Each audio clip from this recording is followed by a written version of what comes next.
Water is currently conducting a major infrastructure maintenance program which will severely impact the water supply to multiple communities in the city.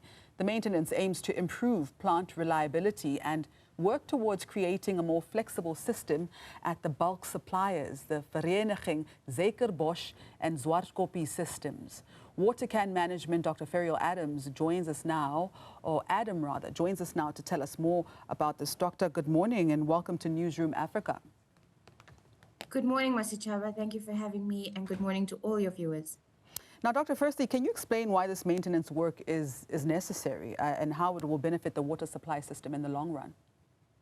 Okay, so I think that when you have these kind of systems, with pipes and pump stations and reservoirs, you've got to do, and that's what we've been calling for in terms of the municipalities, is that you've got to do annual maintenance. You've got to spend at least 6 to 8% of the cost of that asset to maintain it each year, so that you don't do what we are experiencing in Johannesburg, where our infrastructure has not had that maintenance for about 10 to 15 years for a number of reasons. And now it's aging, it's collapsing. So you have to have this kind of maintenance. It's necessary. And some of the maintenance that they're doing is really just, checking that everything's working okay, cleaning a reservoir, etc., which is needed. You need to check inside, all of that. So it's very necessary maintenance that they're doing at the moment. And this is Rand Water. Just out of curiosity, I mean, does this happen like in the first world, or is this an issue with developing countries? No, it happens everywhere. With such kind of with infrastructure, you have got to maintain it no matter where you are. It makes sense to do that. It's never going to you can't build a reservoir and just think it's going to be there forever. So it is something that happens everywhere. The difference, though, is that this is our bulk supplier. It's Rand Water. The issue that we're experiencing and why we're feeling the impact of this is because our municipal systems cannot withstand any changes. So it becomes a pressure on us at the municipal system, because although they say no, it will be slight, they'll reduce flow, all of that.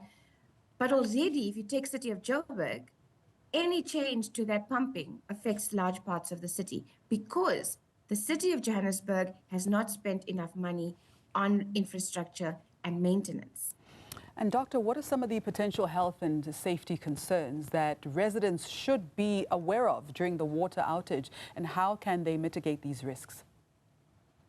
So I think part of it is the first obvious one, without looking at the water itself, is the fact that people could go without water.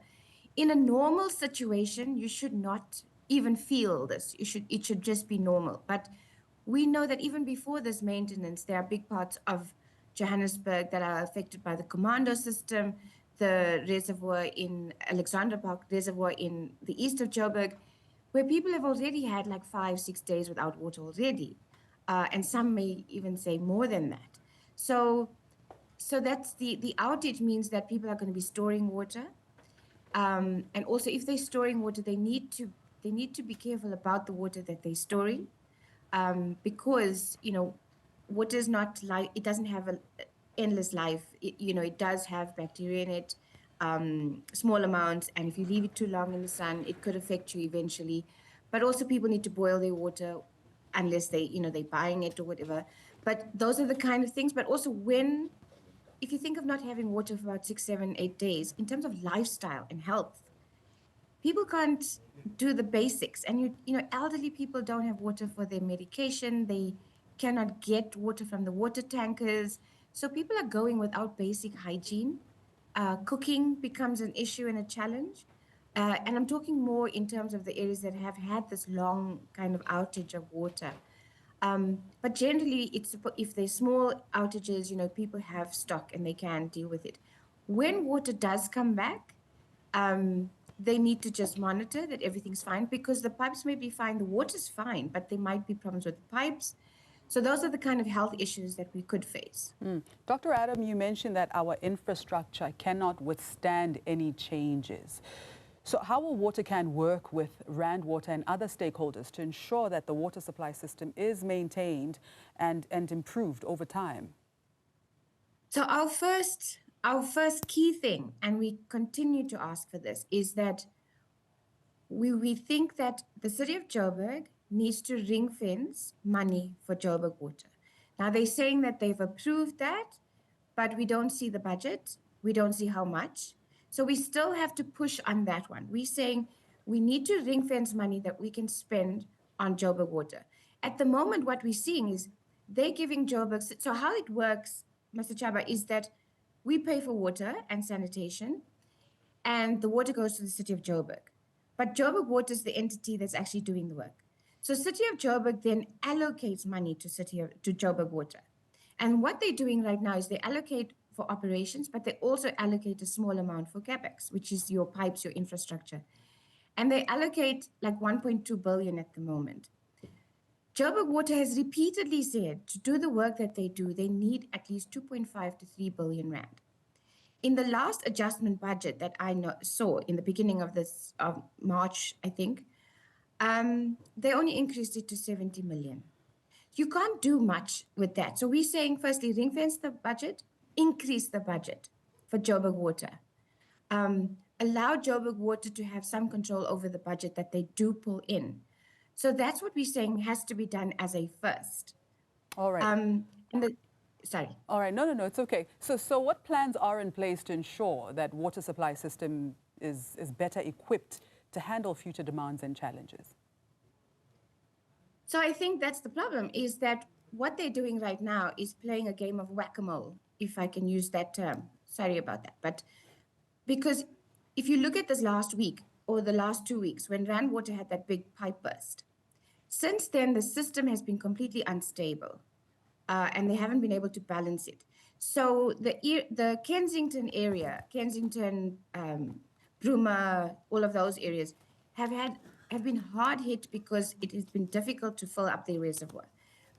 So while Joburg Water is saying, putting all their efforts onto that, sending 12 tanks, all of that, there are still long line issues that have been there, like Emerentia, Coronationville, Mafolo South, all of those areas that, Mafolo North, sorry, who have not had water. So the thing is, there's these kind of quick fixes of tanks and JoJo tanks, but the long term is that we need to fix the reservoirs. We have half of our reservoirs are leaking. We need to fix the infrastructure. And until we do that, this is what we're going to experience in Johannesburg. Now, in closing, before we let you go, Doctor, what advice would you give to residents, those who haven't prepared for the water outage, and how can they minimize the impact on their daily lives? So I want to give advice to not only the residents, because I think one of the frustrations that residents have been experiencing is the lack of communication from Joburg Water. They don't know where the tanks are coming out, the water tanks. They don't know where the water tanks are going to be placed. So people can't properly prepare. And that's the other thing, is that people are saying that how do they prepare if they don't even have water at present?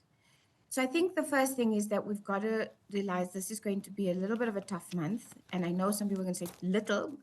Okay, I'm sorry.